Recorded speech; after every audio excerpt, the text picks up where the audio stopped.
ಸಂಪನ್ ಏನ್ ಮಾಡಿದ್ರಿ ಇಲ್ಲಿ ದೊಡ್ಡದಾಗಿ ಮಾಡಿ ನಾರ್ತ್ ಈಸ್ಟ್ ಕಟ್ಟಾಯ್ತು, ವಾಸ್ತು ಪುರುಷನ ತಲೆ ಕಟ್ಟಾಯ್ತು, ಕರ್ಣರೇಖೆ ಡ್ಯಾಮೇಜ್ ಆಯ್ತು.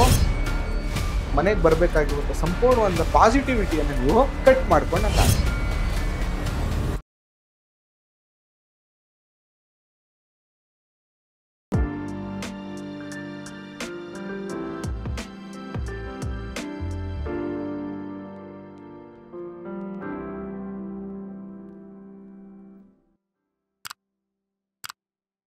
ಶ್ರೀ ಗುರುಭ್ಯೋ ನಮಃ.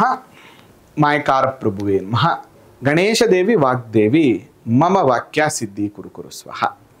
ವಾಸ್ತು ಪುರುಷಾಯ ವಿದ್ಮಹೆ ಕ್ಷೇಮಂಕರಾಯ ಧೀಮಹಿ ತನ್ನೋ ವಾಸ್ತು ಪ್ರಚೋದಯಾತ್. ಆರಾಧ್ಯ ದೈವನಾಗಿರುವಂತಹ ಮಲೆ ಮಾದೇಶ್ವರರನ್ನ ಮನದಲ್ಲಿ ನೆನೆಯುತ್ತಾ ವಿದ್ಯಾ ಗುರುಗಳ ತಂದೆ ತಾಯಿಯ ಪಾದಾರವಿಂದಗಳಿಗೆ ನಮಸ್ಕಾರವನ್ನು ಮಾಡ್ತಾ ಜಗದ್ಗುರು ಪಂಚಾಚಾರ್ಯರನ್ನ ಬಸವಾದಿ ಶರಣರನ್ನ ಮನದಲ್ಲಿ ನೆನೆಯುತ್ತಾ ನನ್ನೆಲ್ಲ ಪ್ರೀತಿಯ ಯೂಟ್ಯೂಬ್ ವಾಹಿನಿ ವೀಕ್ಷಕ ಬಂಧುಗಳ ಅಂತರಾತ್ಮಗಳಿಗೆ ನಿಮ್ಮ ಮುಗುರು ಮಧು ದೀಕ್ಷಿತ್ ಮಾಡುವಂತಹ ಪರಿಪೂರ್ಣವಾದಂತಹ ನಮಸ್ಕಾರಗಳು. ನೋಡಿ, ಇವತ್ತು ಬಹಳ ವಿಶೇಷವಾಗಿ ಒಂದು ವಿಚಾರವನ್ನ ನಾನು ನಿಮಗೆ ತಿಳಿಸ್ಕೊಡ್ತಾ ಇದ್ದೇನೆ. ಅದು ಈಶಾನ್ಯ ಮೂಲೆಯಲ್ಲಿ ಸಂಪಿರಬಾರ್ದು. ಏನಪ್ಪ ಗುರುಗಳು ಹಿಂಗೆ ಹೇಳ್ತಾವ್ರೆ ಅಂತ ನೀವು ಭಾವಿಸ್ತೀರಾ. ನೋಡಿ, ಯಾವುದೇ ಒಂದು ಮನೆಯನ್ನ ಕಟ್ಟುವಂತ ಸಂದರ್ಭದಲ್ಲಿ ಶ್ರೀಮಂತಿಕೆಗಾಗಿ ಅಥವಾ ಆಡಂಬರಕ್ಕಾಗಿ ನೀವು ಮನೆಯನ್ನ ಕಟ್ಟೋದಕ್ಕಿಂತ ನಾನು ಆ ಮನೆಯಲ್ಲಿ ವಾಸ ಮಾಡಲಿಕ್ಕೆ ಪ್ರಾರಂಭ ಆದಮೇಲೆ ನಾನು ನನ್ನ ಕುಟುಂಬ ಅಭಿವೃದ್ಧಿ ಆಗಬೇಕು, ಒಂದು ಪಾಸಿಟಿವಿಟಿ ಇರಬೇಕು ಮತ್ತು ಮನೆಯ ಏಳಿಗೆ ಆಗಬೇಕು, ಸಂತಾನ ಅಭಿವೃದ್ಧಿ ಆಗಬೇಕು ಅನ್ನುವಂಥ ಆಲೋಚನೆ ಇರಬೇಕು ನಿಮಗೆ. ಇದು ಪಾಯಿಂಟ್ ನಂಬರ್ 1. ಪಾಯಿಂಟ್ ನಂಬರ್ 2 ಏನಂತಂದ್ರೆ, ಮನೆಯನ್ನ ಕಟ್ಟುವ ಆರಂಭದಿಂದನೇ ಸರಿಯಾದ ವಾಸ್ತು ಕ್ರಮಗಳನ್ನು ನೀವು ಫಾಲೋ ಮಾಡಿದ್ದೆ ಆದ್ರೆ ಖಂಡಿತ ಆ ಮನೆಗೆ ಹೋದ್ಮೇಲೆ ಅಭಿವೃದ್ಧಿಯನ್ನ ಕಾಣಬಹುದು.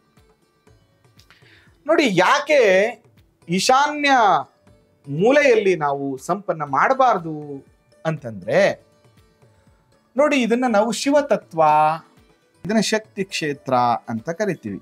ನೋಡಿ, ಈ ನಾರ್ತ್ ಈಸ್ಟ್ ಇಂದ ಯಾವಾಗ್ಲೂ ನಮಗೆ ಕಾಸ್ಮಿಕ್ ರೇಸ್ ಉತ್ಪತ್ತಿ ಆಗುತ್ತೆ. ಕಾಸ್ಮಿಕ್ ರೇಸ್ ಉತ್ಪತ್ತಿ ಆಗುವಂತ ಜಾಗದಿಂದ ನನ್ನ ಇದು ಮನೆಯ ಕಾಂಪೌಂಡ್ ಅಂತ ಅನ್ಕೊಳ್ಳೋಣ. ಈ ಕಾಂಪೌಂಡ್ ಟು ಕಾಂಪೌಂಡ್ ರೇಖೆಯನ್ನ ನಾವು ಕರ್ಣರೇಖೆ ಅಂತ ಕರಿತೀವಿ. ಯಾವಾಗಲೂ ಇಲ್ಲೊಂದು ಎನರ್ಜಿ ಫ್ಲೋ ಆಗ್ತಾ ಇರ್ತದೆ. ಇದು ಬಿಲ್ಟಪ್ ಏರಿಯಾ ಅಂತ ಇಟ್ಕೊಳ್ಳೋಣ.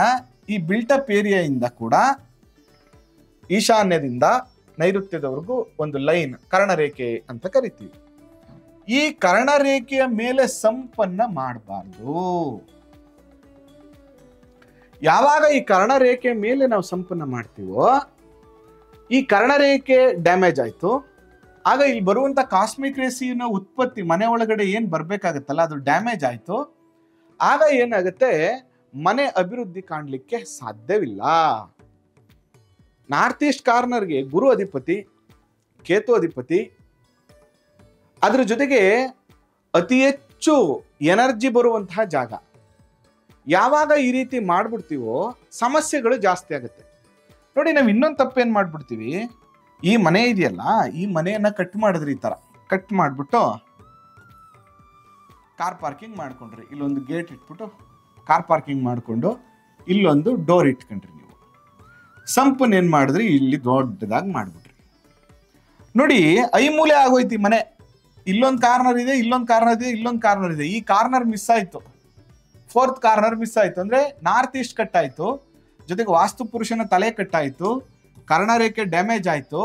ಆಗೇನಾಯ್ತು, ಮನೆಯಲ್ಲಿ ಸಂತಾನದ ಸಮಸ್ಯೆ, ಅಭಿವೃದ್ಧಿಯ ಸಮಸ್ಯೆ, ಮನೆಗೆ ಹೋದ್ಮೇಲೆ ಫೈನಾನ್ಷಿಯಲಿ ಪ್ರಾಬ್ಲಮ್ಗಳು ಒಂದಷ್ಟು. ಯಾವಾಗ ನಾರ್ತ್ ಈಸ್ಟ್ ಅಲ್ಲಿ ಸ್ವಲ್ಪ ದುಡ್ಡು ಬಂದ್ಬಿಡುತ್ತೆ, ದುಡ್ಡು ಫ್ಲೋ ಆಗ್ಬಿಡುತ್ತೆ, ಆದ್ರೆ ಮಕ್ಕಳ ವಿದ್ಯಾಭ್ಯಾಸದಲ್ಲಿ ಸಮಸ್ಯೆ, ಮಕ್ಕಳ ಅಭಿವೃದ್ಧಿಯ ಸಮಸ್ಯೆ, ಮಕ್ಕಳ ವಿದ್ಯಾಭ್ಯಾಸ, ಮಕ್ಕಳ ವ್ಯಾಪಾರ, ಮಕ್ಕಳ ಉದ್ಯೋಗದಲ್ಲಿ ಸಮಸ್ಯೆಗಳಾಗುವಂಥದ್ದು.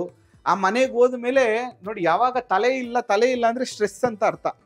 ವಿಪರೀತವಾದ ಸ್ಟ್ರೆಸ್ಸು, ಈಗೋ ಪ್ರಾಬ್ಲಮ್ಗಳು, ಮನೆಯಲ್ಲಿ ನೆಮ್ಮದಿ ಇಲ್ಲದೆ ಇರುವಂತಹ ವಾತಾವರಣಗಳು, ಒಬ್ಬರೊಬ್ಬರಿಗೆ ಅಹಂಕಾರದ ಪ್ರವೃತ್ತಿಗಳು ಜಾಸ್ತಿ ಆಗುವಂಥದ್ದು, ಯಾರ ಮಾತನ್ನು ಕೇಳದೇ ಇರುವಂತಹ ಸಮಸ್ಯೆಗಳು, ಈ ರೀತಿಯ ಅನೇಕ ಸಮಸ್ಯೆಗಳನ್ನ ನೀವು ಅನುಭವಿಸ್ಬೇಕಾಗ್ತದೆ. ಜೊತೆಗೆ ಆ ಮನೆಗೆ ಬರಬೇಕಾಗಿರುವಂಥ ಸಂಪೂರ್ಣವಾದ ಪಾಸಿಟಿವಿಟಿಯನ್ನು ನೀವು ಕಟ್ ಮಾಡ್ಕೊಂಡಂಗಾಗತ್ತೆ.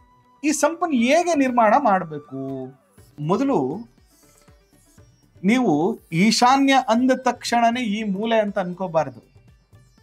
ಒಂದು ಮನೆಯ ಅಳತೆಯನ್ನ 3 ಭಾಗಗಳನ್ನಾಗಿ ಮಾಡಬೇಕು.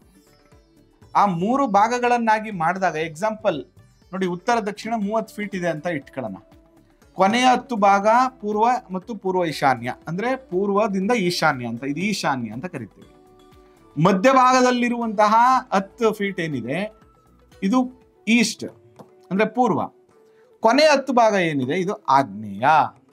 ಈ ರೀತಿಯಾಗಿ ಕನ್ಸಿಡರ್ ಮಾಡ್ಬೇಕಂದ್ರೆ ಯಾವುದೇ ಭಾಗ ನೋಡಿ, ಈಗ ಈ ಕಡೆ ಪೂರ್ವ ಪಶ್ಚಿಮ 30 ಅಡಿ ಇದೆ ಅಂತಂದ್ರೆ ಮೊದಲ 10 ಭಾಗ ಈಶಾನ್ಯ, ನಂತರದ 10 ಭಾಗ ಉತ್ತರ, ಕೊನೆಯ ಭಾಗ ವಾಯುವ್ಯ. ಹೀಗೆ ಕನ್ಸಿಡರ್ ಮಾಡ್ಬೇಕು ಹೊರತು ಈ ಮೂಲೆ ಮಾತ್ರ ಈಶಾನ್ಯ, ಈ ಮೂಲೆ ಮಾತ್ರ ವಾಯುವ್ಯ, ಈ ಮೂಲೆ ಮಾತ್ರ ಆಗ್ನೇಯ, ಈ ಮೂಲೆ ಮಾತ್ರ ನೈಋತ್ಯ ಅಂತ ನೀವು ಕನ್ಸಿಡರ್ ಮಾಡಂಗಿಲ್ಲ. ಈ ರೀತಿಯಾದ ಸರಿಯಾದ ಕ್ರಮವನ್ನ ತಿಳ್ಕೋಬೇಕು ನೋಡಿ. ಮತ್ತೆ ಮಧ್ಯಭಾಗದಲ್ಲಿ ಬರುವಂತ ಸೆಂಟ್ರ್ ಇಷ್ಟು ಜಾಗ ಕೂಡ ಇದನ್ನ ನಾವು ಬ್ರಹ್ಮಸ್ಥಾನ ಅಂತ ಕರಿತೀವಿ. ಹಾಗಾದ್ರೆ ನಾವು ಈ ಗೃಹ ನಿರ್ಮಾಣ ಮಾಡುವಂತ ಸಂದರ್ಭದಲ್ಲಿ ಏನ್ ಮಾಡಬೇಕು, ಹೇಗೆ ಸಂಪನ್ನ ನಿರ್ಮಾಣ ಮಾಡಬೇಕು ಅಂದ್ರೆ ನೋಡಿ, ಮೊದಲನೇದಾಗಿ ನೀವು ಕಟ್ ಮಾಡೋದಿದ್ರೆ ಇಲ್ಲಿ ಡೋರ್ ಇಟ್ಕೋಬೇಕು ಅಥವಾ 3-4 ಅಲ್ಲಿ ಡೋರ್ ಇಟ್ಕೋಬೇಕು ಅಂದ್ರೆ ಗ್ರೌಂಡ್ ಫ್ಲೋರ್ ಅಲ್ಲಿ ಇಲ್ಲೊಂದು ಪ್ಲಿಂತ್ ಅನ್ನ ಫಸ್ಟ್ ಕನೆಕ್ಟ್ ಮಾಡ್ಬಿಡಿ, ಒಳಗಡೆ ಇನ್ನೊಂದು ಒರಿಜಿನಲ್ ಬೇಸ್ಮೆಂಟ್ ಅನ್ನ ಹಾಕಿ ಇಲ್ಲಿ ಡೋರ್ ಇಟ್ಕೊಳ್ಳಿ. ಈ ಮನೆಯ ಹೊರಭಾಗ ಅಂತ ಏನ್ ಕರಿತೀವಿ, ಈ ಕಾರ್ನರ್ ಟು ಕಾರ್ನರ್ ಎಡ್ಜ್ ಇಲ್ಲಿಗೆ ಒಂದು ಲೈನ್ ಮಾರ್ಕ್ ಮಾಡ್ಕೊಳ್ಳಿ. ಮಾಡಿಕೊಂಡು ಸಂಪನ್ನ ಪೂರ್ವ ಈಶಾನ್ಯ ಅಥವಾ ಎಕ್ಸಾಕ್ಟ್ ಪೂರ್ವದಲ್ಲಿ ಅಥವಾ ಉತ್ತರದಲ್ಲಿ ಮತ್ತು ಪಶ್ಚಿಮದಲ್ಲಿ, ಎಕ್ಸಾಕ್ಟ್ ಪಶ್ಚಿಮದಲ್ಲಿ ಸಂಪನ್ನ ಮಾಡ್ಕೊಳ್ಳಿ. ಭಾಗ ಮಾಡ್ಕೋಬೇಕು ನೋಡಿ. ಏನ್ ಹೇಳ್ತಾನೆ, ಪೂರ್ವ ಈಶಾನ್ಯದಲ್ಲಿ ಪುಷ್ಟಿಯನ್ನು,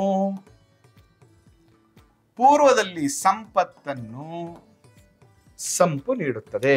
ನೋಡಿ, ಯಾವಾಗ ಈ ಕಡೆಯಿಂದ ಸೋಲಾರ್ ಎನರ್ಜಿ, ಈ ಕಡೆಯಿಂದ ಮ್ಯಾಗ್ನೆಟಿಕ್ ಎನರ್ಜಿ ಎಲ್ಲ ಸಂಪೂರ್ಣವಾಗಿ ಮನೆ ಒಳಗಡೆಗೆ ಸಿಗ್ಲಿಕ್ಕೆ ಅದು ಅನುಕೂಲವನ್ನ ಮಾಡಿಕೊಡುತ್ತೆ.